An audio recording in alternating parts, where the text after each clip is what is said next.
If you're looking for some tips on stopping drinking alcohol and getting through that first month, at least if you're stopping in January, right? First, don't try too many things at once.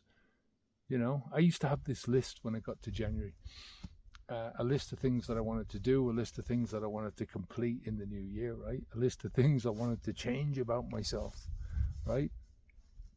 Everyone knows this, the New Year's resolutions. There's something about that, something about that word resolution, right? And the list, it's not always the same list, There's always the same things on it. Stop drinking, stop smoking, start thinking straight. But the list always seems to get a bit longer and longer, one by one. Once you get past that stage, once you step over that threshold into January, one by one, those things on the list, they fall by the wayside, right? You gradually stop doing one thing, then you stop another thing, then you stop another thing, and you're back to where you are. So, looking back on it, I realize why all those things, why they were what they were, why they didn't last, why I never stuck with these things. And it's because all of that stuff is down to the bad habits themselves. Drinking, smoking, eating crap, not exercising. Think about what these things do in and of themselves. It's not just the fact that you do these things, it's the trade-offs because of the choices that you make. You make a choice and then there's a trade-off, always a trade-off to everything that you do. So it's in the trade-offs.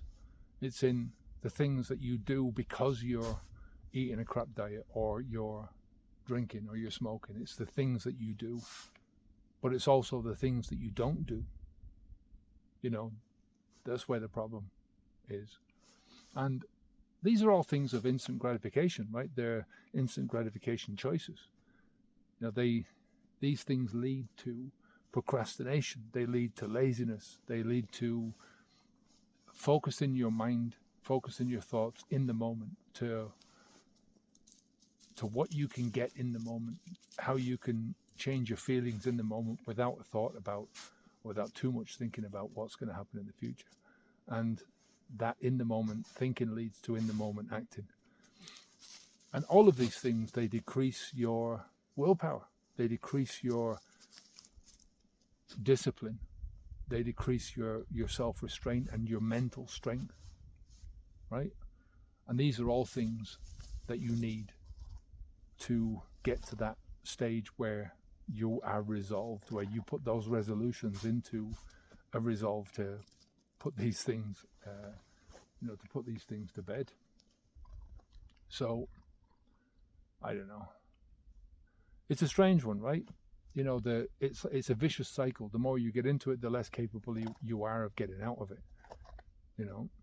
Your life is what you make it. At the end of the day, it's an old saying, it's a cliche, but it's totally true.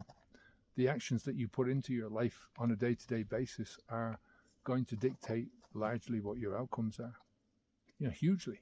99% of your outcomes are dictated by what you put into your life, what you're inputting into your life on a daily basis. So your mentality is what you make it. First things first, I think, when you're approaching anything like this, stick with one choice. Just do one thing. I think stopping drinking alcohol, if you're a drinker, that will solve so many other problems. I think you can stop smoking later on down the line, or you can change your diet later on down the line when you're stronger, when you've got more mental clarity, when you haven't got hangovers to deal with. So make that your first priority, right? I think that's the best thing to do. If you want help with this process, you know where to find me, habitsv2.com. If you want me to help walk you through the whole process. Take care of yourself. Speak to you soon. Happy New Year.